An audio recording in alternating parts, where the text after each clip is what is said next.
네, 한 번 더 중심이 서야 인생이 섭니다. 네, 오늘은 이 제목으로 골로새서 3장 15절로 17절 말씀 함께 나누겠습니다. 제가 한 절, 성도님들 한 절 교독하겠습니다. 그리스도의 평강이 너희의 마음을 주장하게 하라. 너희는 평강을 위하여 한 몸으로 부르심을 받았나니 너희는 또한 감사하는 자가 되라.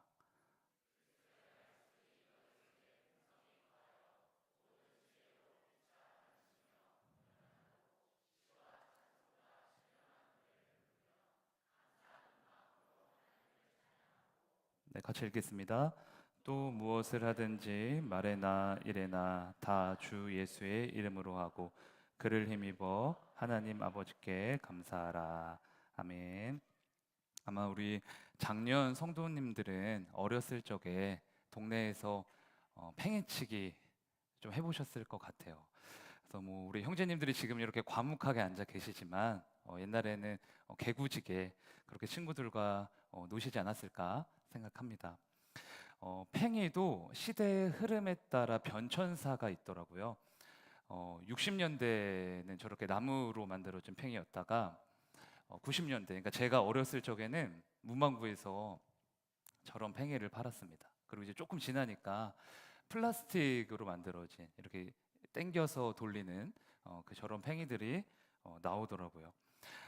각 시대별로 이렇게 팽이의 모양들은 바뀌었지만 중요한 건 원리는 동일하다는 겁니다.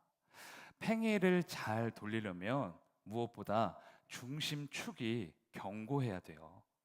겉모양이 아무리 화려해도 축이 무너져 있으면, 중심이 무너져 있으면 팽이가 금방 동력을 잃고 이제 넘어지게 되거든요. 우리의 삶도 마찬가지인 것 같습니다. 중심축을 잘 세워놓고 있느냐, 그게 인생을 잘 세워갈 수 있는 핵심이에요. 세상에서 살다 보면 막 오만 가지 풍파가 우리를 덮치잖아요. 사단도 우는 사자처럼 우리를 넘어뜨리려고 막 물고 늘어지지 않습니까? 그런데 그런 인생의 위기와 장애물과 풍파 속에서도 중심축을 잘 세워놓은 사람은 흔들릴지언정 고꾸라지지 않습니다. 소나무처럼 심지가 굳건하면, 뿌리가 튼튼하면 태풍이 몰아쳐도요 끄떡없는 거예요. 오늘 본문은 우리의 중심축이 무엇이 돼야 하는지 설명하고 있습니다. 본문 15절 보실까요? 그리스도의 평강이 너희의 마음을 주장하게 하라.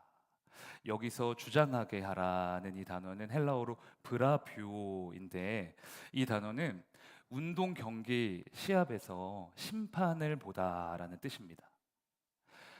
우리 스포츠를 좋아하시는 성도님들, 뭐 형제님들은 뭐 자주 이런 장면을 보셨을 것 같아요. 야구 경기든 축구 경기든 시합을 하다 보면 선수들이 꼭 싸움이 납니다. 상대방에게 반칙을 당하거나 서로 감정이 상하거나 심판의 판정에 마음에 들지 않아서 불만을 가지고 심판한테 따지는 거죠. 그런데 심판이 내린 판정은요, 번복되는 법이 없어요. 설사 심판이 오심을 내렸다 할지라도 그것 또한 경기의 일부이기 때문에 한 번 내린 판정은 절대 번복되지 않습니다. 즉 심판은 운동 경기에서 절대적인 권위를 가지고 있는 거죠. 그런데 오늘 하나님께서 성경을 통해 우리에게 말씀하시는 거예요. 우리의 마음을 주장하게 해야 하는 것, 그러니까 우리의 모든 결정에 심판의 역할을 해야 하는 것이 무엇이냐? 그것이 바로 평강이라는 겁니다. 내가 무엇을 선택하든 어느 길로 가든 하나님이 우리 마음에 부어주시는 평강이 선택의 기준이 돼야 한다는 거예요. 세상의 어떤 조건이 아니라, 다른 사람의 말이 아니라 눈에 보이지 않는 내적인 평강을 삶의 축으로, 중심으로, 모든 결정과 선택의 심판자로 삼아야 한다는 겁니다. 제가 목회자로서 남녀를 막론하고 세대를 막론하고 모든 성도님들께 가장 많이 받는 질문 중 하나는 기도를 하고 나서 응답을 어떻게 분별할 수 있냐 이거였어요. 기도한 다음에 어떤 생각이 나면 그게 내 생각인지 아니면 하나님이 주신 응답인지 어떻게 분별할 수 있냐라는 거죠. 그래서 그런 질문을 받을 때마다 말씀드렸던 게 뭐냐면 마음의 평강이었어요. 각 사람마다 하나님이 주신 은사가 다 다르듯이 하나님이 응답하시는 것도 사람에 따라 상황에 따라 다 다르거든요. 그런데 이거 하나는 분명한 것 같아요. 마음의 평안함으로, 평강으로 확신을 주신다는 거죠. 제가 청년 때 좋은 직장에 들어갈 수 있는 기회를 얻었습니다. 원래 그 학교 수업 마치고 아르바이트를 했었는데 그 회사에서 제 위에 있는 분이 저를 좋게 보시고 다른 직장의 책임자 자리로 이렇게 연결을 시켜 주신 거예요. 근데 제가 그때가 대학교 4학년이었거든요. 그러니까 졸업을 아직 안 한 거죠. 그런데 좋은 자리를 제안 받았으니 한번 해보고 싶다 한 거예요. 거기가 강남의 타워 팰리스라는 주상복합 단지였습니다. 지금은 더 좋은 뭐 아파트들이 많이 생겼지만 뭐 그때만 해도 뭐 유명한 뭐 연예인들이 살고 대기업 회장님들이 사는 뭐 좋은 아파트였죠. 면접을 보러 가서 연봉을 들었는데 세상 물정을 제가 아무리 몰라도 이건 대학교 4학년짜리가 받을 수 있는 돈이 아닌 거예요. 제 예상보다 훨씬 많고 그리고 근무 환경도 너무 좋았어요. 그쪽에서도 저를 마음에 들어 해서 모든 것이 순조롭게 얘기가 됐습니다. 그런데 딱 한 가지가 걸리는 거예요. 한 달에 2번씩 주일에 당직을 서야 한다는 겁니다. 제가 그때 교회에서 청년부 찬양인도 하고 임원하고 이제 고등부 교사도 하고 있었거든요. 그러니까 일을 하려면 교회에서 맡은 것들을 다 내려놔야 되는 거죠. 그래서 제가 멋지게 신실하게 저 안 하겠습니다. 억만금은 준다 할지라도 저는 하나님의 일을 하겠습니다. 라고 했을까요? 안 했을까요? 했을까요? 안 했을까요? 저를 믿으시나요? 네, 틀리셨습니다. 그렇게 했으면 참 좋았을 텐데 안 그랬어요. 자기 합리화를 했습니다.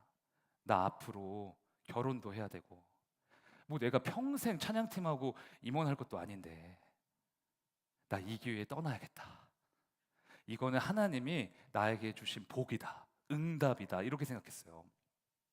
근데 그렇게 결정하고 나서 어찌나 제 마음이 찜찜한지 몰라요.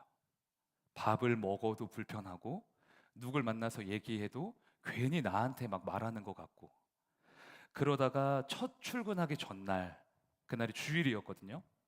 주일에 청년부 예배를 드리는데 마지막 곡이 내 삶 드릴이에요. 하필 또 곡이 내 삶 드릴이. 그래서 그 곡으로 앞에서 막 찬양 인도를 막 하는데 제가 스스로를 봐도 너무 거짓말쟁이인 거죠. 너무 치사하고 부끄럽고 하나님을 볼 면목이 없어요. 근데 그래서 그날 찬양이도 못하고 예배를 드리다가 중간에 털썩 주저앉아서 회개를 했던 기억이 있습니다. 하나님 잘못했습니다. 사실 제가 하나님 버리고 세상에 나가고 싶었습니다. 돈이 더 좋았습니다. 그리고 나서 그 직장을 안 갔죠. 못 가겠더라고요. 그러니까 그 다음 날부터 어찌나 제 마음이 평안한지 2발 뻗고 잠이 오는 거예요. 그 전에는 2발 뻗고 잠이 안 왔어요. 도둑놈처럼. 그래서 제가 그날의 일을 지금까지도 잊지 않습니다. 세상적인 조건이 아무리 좋아도 내가 그토록 바라던 것이라도 제 마음에 성령께서 주시는 평강이 없으면 안 움직이기로 했어요. 그건 하나님이 원하시는 길이 아니거든요. 그런데 반대일 경우도 있습니다. 그러니까 외적인 조건이 내 상황과는 하나도 맞지가 않아요. 그 선택을 하면 불보듯 뻔해요. 힘들어질 거고 불편해질 거예요. 내가 원하던 길이 아닙니다. 그런데 내 심령 가운데 뭐라 설명할 수 없는 깊은 평안함이 있어요. 상황은 전혀 아닌데 우리 마음이 왠지 모르게 평안하고 담대한 거예요. 다들 그럴 때 있으셨을 거예요. 기도하시는 분들이니까. 바로 그럴 때가, 바로 그런 길이 하나님이 주시는 응답일 경우가 많습니다. 그래서 여러분, 우리의 인생을 잘 세우기 위해서는 가장 중요한 것은 평강이라는 삶의 축을 세우셔야 된다는 거예요. 평강이 우리의 마음을 주장하게 해야 하고, 평강이 모든 선택에 심판자의 역할을 하도록 우리가 해야 하는 거죠. 그럼 우리가 어떻게 이 평강이라는 삶의 축을 잘 세울 수 있을까? 본문은 크게 두 가지 방법을 제시하고 있습니다. 평강을 세우는 첫 번째 밑거름은 감사예요. 감사. 15, 16, 17절을 이어서 보시죠. 제가 읽겠습니다. 너희는 또한 감사하는 자가 되라. 16절 감사하는 마음으로 하나님을 찬양하고, 17절 하나님 아버지께 감사하라. 그러니까 사도 바울은 평강이 우리의 마음을 주장하게 해야 한다 하면서 계속 뭐를 강조하고 있죠? 감사. 즉 평강은 어디서부터 오는 거죠? 감사로부터 오는 것입니다. 예전에 제가 어떤 책에서 이런 글귀를 봤어요. 개인적으로 좋아서 메모장에 이제 적어놓고 수시로 좀 챙겨 보는데, 같이 한번 보실까요? 세상에서 가장 현명한 사람은 항상 배우는 사람이요, 세상에서 가장 강한 사람은 자기 자신을 이기는 사람이며, 세상에서 가장 행복한 사람은 모든 일에 감사하는 사람이다. 우리가 현명한 사람도 되고 싶고 강한 사람도 되고 싶지만 무엇보다 행복한 사람이 되고 싶잖아요. 그러기 위해서는 모든 일에, 즉 범사에 감사해야 한다는 겁니다. 제가 늘 말씀드리지만 감사는 주어진 상황에 대한 반응이 아니에요. 기억하셔야 돼요. 감사는 태도이고요, 영적인 습관입니다. 감사로 훈련이 되어진 사람은 감사할 수 없을 때 감사해요.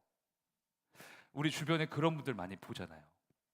그런데 감사의 태도가 없는 사람은 마땅히 감사해야 되는 상황인데도요, 감사가 없고 매일 입이 나와 있어요. 불평불만. 그러니까 매일매일의 삶이 지옥이죠. 그래서 디모데전서 4장 4절은 우리에게 이렇게 권면합니다. 같이 한번 읽어보실까요? 시작.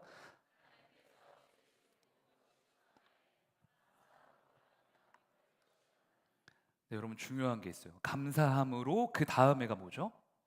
받으면 하나님이 내게 허락하신 어떤 상황이든 선한 것입니다. 내게 좋은 것입니다. 이것 또한 복으로 주신 것입니다. 라고 믿음으로 받으면 우리 인생에 버릴 것이 없다. 이해되세요? 우리가 마주하는 상황과 환경과 사람을 어떻게 받아들이고 있느냐가 감사의 핵심이라는 거예요. 성경을 보면요, 다니엘이 그런 사람이었던 것 같아요. 다니엘서 6장을 한번 보시죠. 다니엘이 이 조서에 왕의 도장에 찍힌 것을 알고도 자기 집에 돌아가서는 윗방에 올라가 예루살렘으로 향한 창문을 열고 전에 하던 대로 하루 3번씩 무릎을 꿇고 기도하며 그의 하나님께 감사하였더라. 지금 어떤 상황인지 다 아시잖아요. 다니엘을 시기했던 왕의 신하들이 다니엘을 죽이려고 함정을 만든 거예요. 페르시아의 왕이 아닌 다른 신에게 절을 하면 그 사람을 사자굴에 넣겠다, 이렇게 엄포를 놓은 거죠. 그런데 그 위기의 상황에서 다니엘이 어떻게 반응하죠? 예루살렘을 향한 창문을 열고, 그러니까 하나님을 향한 창문을 열고 감사의 기도를 올려드립니다. 기도하면 죽을 수도 있는데, 파릇파릇한 청년이 남의 나라의 노예로 팔려가서 거기서 죽을 수도 있는데 감사했다는 거예요. 놀라운 사실이죠. 그런데 성경은 그 감사가 어떻게 가능했다고 말하냐면 전에 하던 대로예요. 결국 성경이 우리에게 뭘 알려주고 있는 거죠? 다니엘에게 감사는 습관이었다는 겁니다. 전에 늘 하던 대로, 완전히 몸으로 체득한 삶의 태도였다는 거예요. 상황에 따라 감사한 게 아니라 감사하기로 작정했기에, 하나님이 주신 모든 상황을 감사로 받았기에 감사의 사람으로 살 수 있었다는 거죠. 여러분, 그래서 감사는 내게 주어진 상황을 믿음으로 받으셔야만 할 수 있는 겁니다. 범사에 감사, 어떻게 해요? 상식적으로는 불가능하잖아요. 그런데 감사로 받으면 할 수 있어요. 감사할 수 없는 상황이지만 믿음을 가지고 하나님, 이것 또한 감사합니다. 장미꽃도 감사하지만 장미꽃에 있는 가시 또한 감사합니다. 이렇게 받으면 장미꽃 가시가 감사의 제목이 될 수 있다는 겁니다. 그래서 빌립보서 4장 6절 7절은 우리에게 이렇게 말해요. 아무것도 염려하지 말고 다만 모든 일에 기도와 간구로 너희 구할 것을 무엇으로 아뢰하죠? 감사함으로. 그럼 7절입니다. 그리하면 모든 지각에 뛰어난 무엇이? 하나님의 평강이 우리의 마음과 생각을 지켜주시는 거예요. 연결되어 있습니다. 감사함으로 아뢰라. 그리하면 어떤 일이 생겨요? 하나님의 평강이 우리의 마음과 생각을 지켜주시기 시작하는 거예요. 평강이라는 중심을 세우고 싶으시다면 감사를 절대 놓치지 않으셔야 됩니다. 사랑하는 성도님들, 감사할 수 없을 때 감사를 선택함으로 하나님의 평강을 마음껏 누리시는 하루하루가 되시기를 소망합니다. 감사함으로 받고 감사함으로 아뢰을 때 하나님의 평강이 우리의 마음과 생각을 지켜주실 줄로 믿습니다.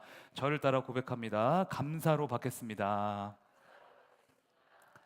네, 평강이라는 이 축을 세우기 위해 우리가 첫 번째로 해야 되는 건 감사였습니다. 그리고 이어서 두 번째는 무엇이냐? 본문 16절입니다. 같이 읽으실까요? 시작. 그리스도의 말씀이 여러분 가운데 풍성히 살아있게 하십시오. 말씀을 들으면 마음이 평안해지지. 그러니까 말씀을 들어야지. 이 정도의 차원이 아니라 풍성히 심령에 흘러 넘칠 정도로 말씀이 우리의 삶 곳곳에 모든 상황과 시간에 살아 숨쉬어야 한다는 거예요.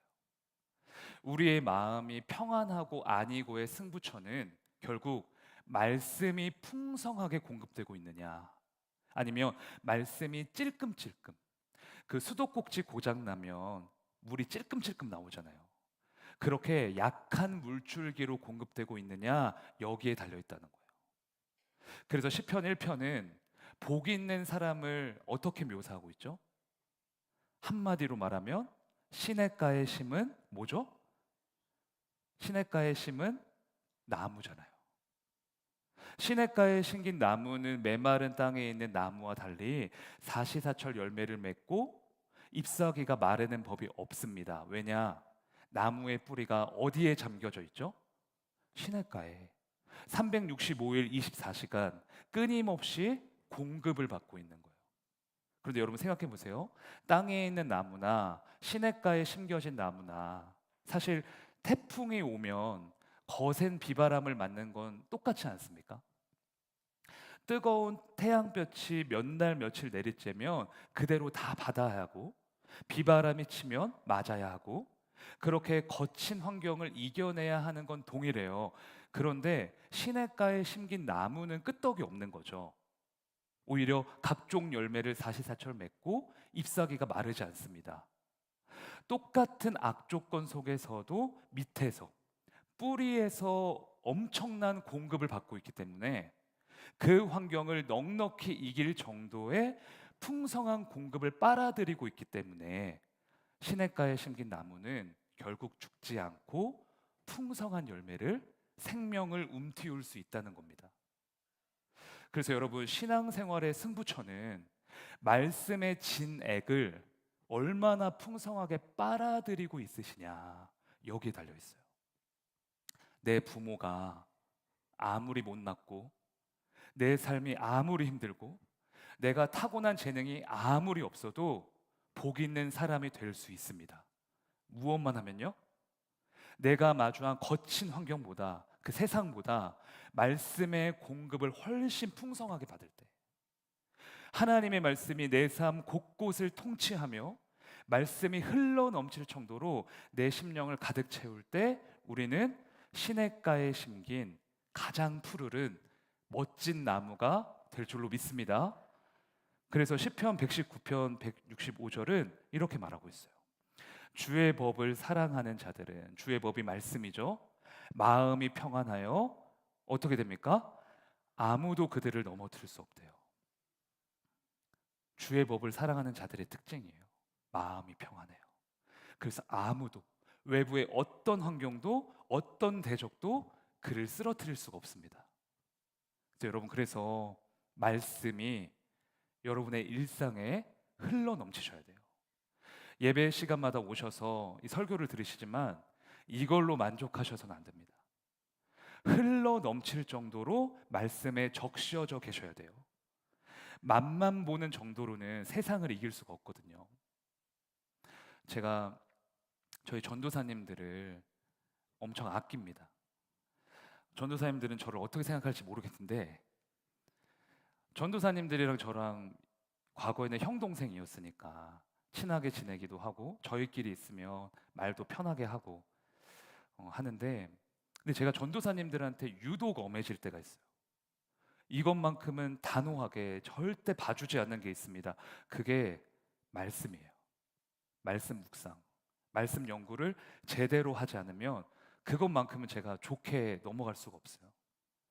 교육자가 말씀을 사모하지 않고 말씀에 적셔져 있지 않은데 어떻게 성도님들한테 이게 하나님의 말씀입니다 말할 수 있겠습니까? 메마른 장작과 같은 설교가 되는 거죠. 그래서 말씀 부분에서는 전도사님들을 잘 안 봐줘요. 전도사님들 위해서도 그렇고 성도님들 위해서도 그렇고 우리 아이들을 위해서도 그렇고. 그래서 전도사님들이 다들 바쁘신데 교회 꾸준히 일을 다 하시거든요. 그런데도 열심히 말씀 연구하시고요, 훈련하세요. 제가 늘 강조하거든요. 우리가 먼저 말씀 보고 그 말씀 살아내면 성도님들은 우리를 보고 따라올 수밖에 없다. 매일 주일학교 부서에서 하는 설교도 한 주도 대충 하는 법이 없습니다. 잘 모르셨죠? 유치부부터 청년부까지 매 주일마다 동일한 본문으로 설교를 하거든요. 설교하기 전에 그 전주에 교육자들이 모여서 말씀에 대한 나눔을 해요. 각자마다 연구한 걸 나누고 그 안에서 적용점을 찾고 설교의 큰 맥락을 같이 정합니다. 화요일 날 나누고 그 나눈 걸 토대로 수요일 날 더 깊은 묵상을 하고 목요일, 금요일에 각자의 설교물을 작성해요. 그래서 주일학교부터 청년부까지 한 주도 허투루 말씀을 전할 수 없습니다. 시스템이 이미 그렇게 돼 있어요. 우리 아이들이 세상에 휩쓸리지 않는 하나님의 거룩한 자녀로 성장하기 위해서는 무엇보다 말씀의 진액이 공급돼야 된다. 저는 그렇게 생각하고 믿고 있거든요. 다음 세대뿐만 아니라 우리 가정도 그렇습니다. 저희 교회에 저를 많이 아껴주시고 좋아해 주시는 젊은이 공동체에 한 부부가 계세요. 저랑 가까워지셔서 뭐 오다 가다가 질문도 많이 하시고 가정에 어려움이 생길 때마다 오픈하시고 뭐 신앙적인 조언을 구하시거든요. 그런데 그 가정에 굉장히 멋있는 점이 있어요. 가정 예배를 하루도 빠지지 않고 매일 드리신다는 거예요. 그리고 그 여자 자매님이 매일 아침마다 성경을 묵상해서요, 가족 카톡방에 올립니다. 짧게 올리는 것도 아니에요. 길게. 그 다른 사람들 이제 찔림받게 엄청 길게 묵상해서 이제 올리시는 거죠. 그 정도로 말씀을 사모하시고 막 24시간 말씀을 붙잡고 사시는 거예요. 근데 제가 그 가정을 보면서 요즘에 어떤 걸 깨달았냐면, 분명히 그 가정에도 문제가 있거든요. 여느 가정처럼 물질도 그렇고 자녀도 그렇고 관계도 그렇고 동일한 문제가 터지는데 그 문제들이 말씀으로 해결이 된다는 사실을 보게 됐어요. 문제는 동일하게 있어요. 그런데 그 문제가 얼마 안 가서 해결이 돼요. 왜냐? 말씀으로 채워지거든요. 안 풀렸던 문제가 말씀으로 하나씩 격파가 되는 거예요. 그래서 자매님이 저한테 그러셨어요. 목사님, 혹시 저희 집에 CCTV 달아놓으셨냐고. 우리가 어떤 문제로 막 이렇게 씨름하고 있으면 다음 날 제가 와가지고 이제 설교를 그 내용을 설교한다는 거예요. 제가 뭘 안다고 그렇게 했겠습니까? 하나님이 하신 거죠. 무엇보다 말씀을 사랑하고 말씀에 대해 집중력 있게 사는 사람에게는 이런 은혜가 임하는 줄로 믿습니다. 문제가 있지만 그 문제들이 말씀으로 해결이 돼버리니까 평안할 수밖에 없는 거죠. 아까 봤던 시편 말씀 다시 한번 보실까요? 네, 우리 말씀 기억하면서 다시 한번 읽어보겠습니다. 시작. 주의 법을 사랑하는 자들은 마음이 평안하여 아무도 그들을 넘을 수 없습니다. 아멘. 우리 사랑하는 성도님들, 우리 사랑하는 청년분들, 바쁘신 거 알고 있습니다. 너무 바쁘니까 더욱 말씀을 사모하는 말씀의 사람이 되시기를 소망합니다. 시냇가에 심긴 나무처럼 풍성하게 그 말씀의 진액을 빨아들이셔서 어떤 비바람도 어떤 환경도 거뜬히 이겨내는 복이 있는 사람 되시기를 주의 이름으로 축원합니다. 저를 따라 고백하겠습니다. 주의 말씀을 사모합니다. 네, 오늘은 내 평생 사는 동안 우리 함께 찬양하면서 우리 그리스도께서 주신 평안을 함께 찬양하겠습니다.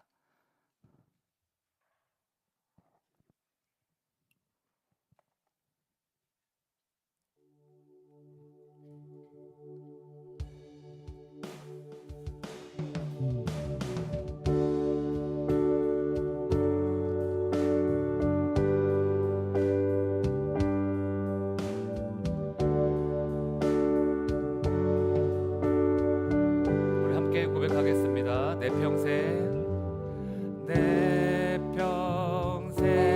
사는 동안 주 찬양하리.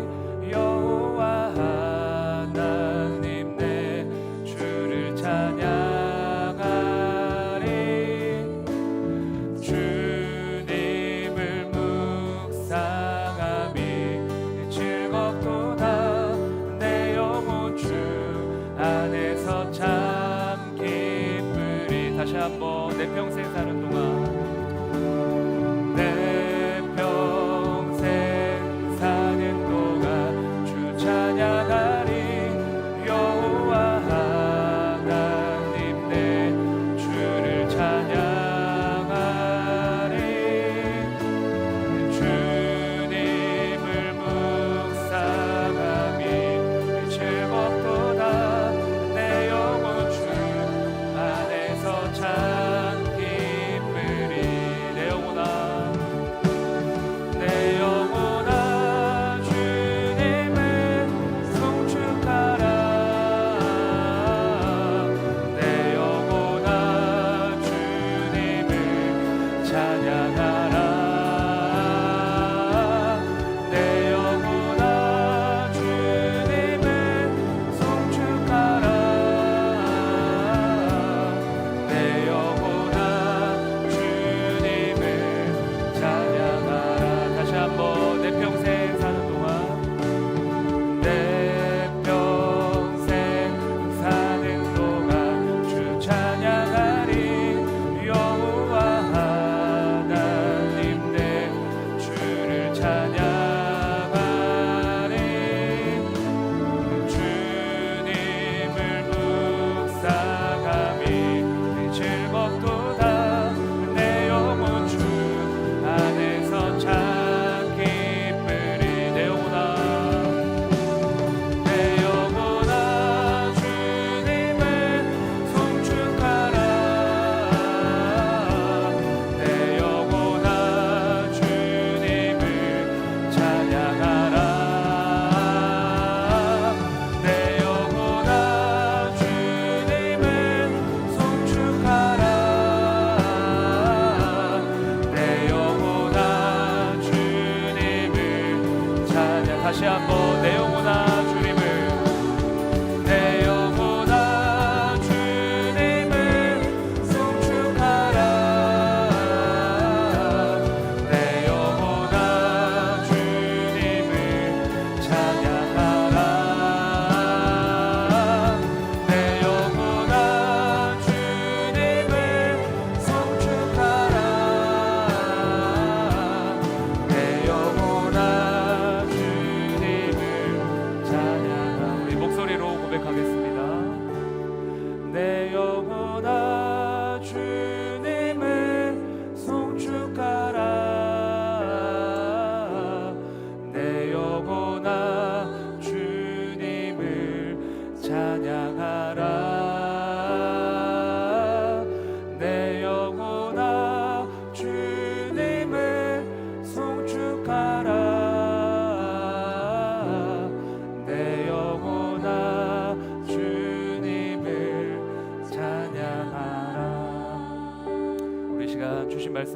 기도하길 원합니다. 하나님 아버지, 그리스도의 평강이 우리의 마음을 주장하길 원합니다. 평강을 삶의 중심으로 세우기 위해 모든 상황을 감사함으로 받게 하시고 주의 말씀이 풍성에 적셔지게 하여 주시옵소서. 이 시간 주님의 이름 부르짖고 함께 기도하겠습니다. 주여,